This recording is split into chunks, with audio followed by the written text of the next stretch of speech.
Hey guys, what's up? We're back here with the fourth episode of the Rate My Base series. We have our lucky winner, Raven1024. So we're going to be fighting an uphill battle here today, guys. We have our low level account, only roughly 1,000 trophies. So we're really weak. Uh, it's this account versus a base that should definitely destroy us. He's 1,700 trophies. We do have a chance, though. We aren't going to get completely slaughtered. He does have some high-level troops. He's got the mortar. He's got the firebolt tower. He's got the art blasters. But the reason why I say we have a chance here is that the defense setup isn't to my liking. If you're going to go something like this, you're going to want to have your towers more clumped up in the corners to make kind of like a death box on the sides. Whereas he has groups of towers here, a few there, a few up here, then a few over here, a few over here. It's all scattered around. It's protected against scrolls, so if you use the Apocalypse scroll, you're not going to really be able to take down much of the base. And then he's also using a lot of spikes, which aren't that effective. Well, they're going to be really effective against me because I don't have, higher level cannons. My hero is not that strong. You can see the spells we're going to use. It's a level 8 Hammer Strike, so still pretty weak. And then we have a level 4 Firestorm, and we have a level 4 Sword Rain. So we're not that strong, but the spikes, they don't scale too well as you level up.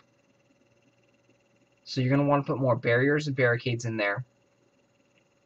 We are going to be using Knights level 6. And we have Cannons level 1. I believe we have some paladins in there as well, level 3. So we may have to use a scroll or two to get through this.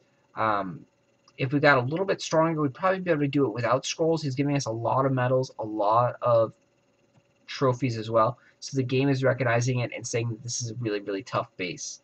So we're going to go in like this without further ado. Let's give it a try. Let's see what we can do here. And hopefully the spikes do go down fairly quickly. We are going to bring out more cannons to fight off this base.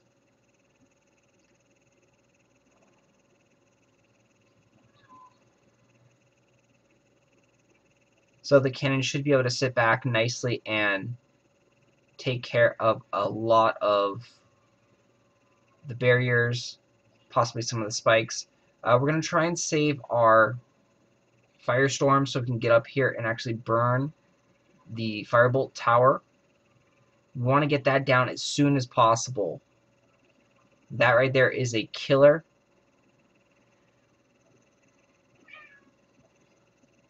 We have to run back. Hopefully we don't die to the burn damage.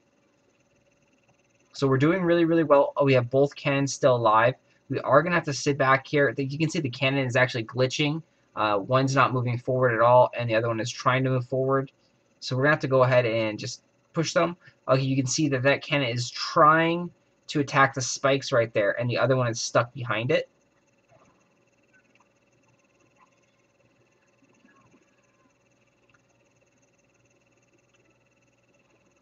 We do need to take out the spikes because the spikes will destroy all the knights that come over here, and then we have to take out the gargoyle tower. If you can get the gargoyle tower, then we can survive our knights. You don't need that many pyromancers in a wave. So what we're going to end up doing is we're going to cast a scroll right there so we can heal all our guys.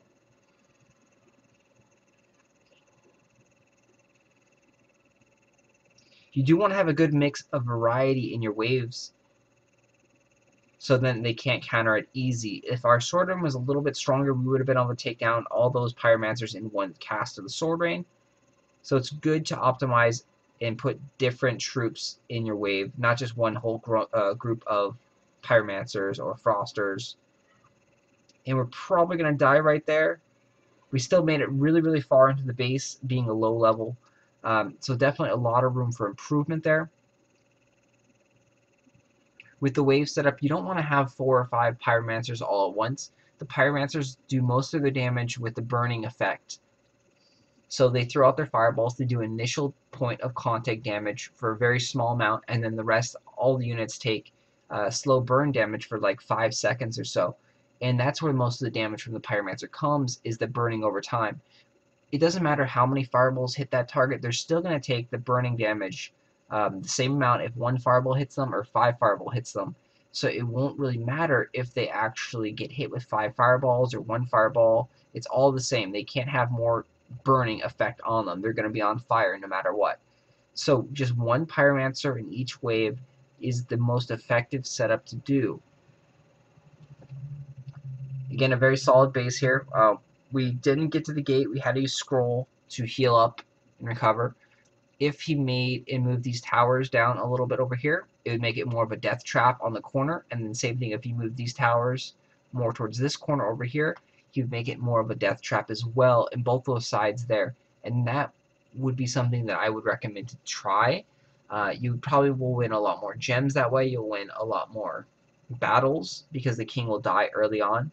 And it's a good way for him to actually gain a lot of trophies, because if he kills a king early on in the first couple towers or waves over in this corner, he's going to kill them and they're only going to get into like 10% of his base, which is going to be a big fail for your opponent, and they're going to lose a whole bunch of trophies.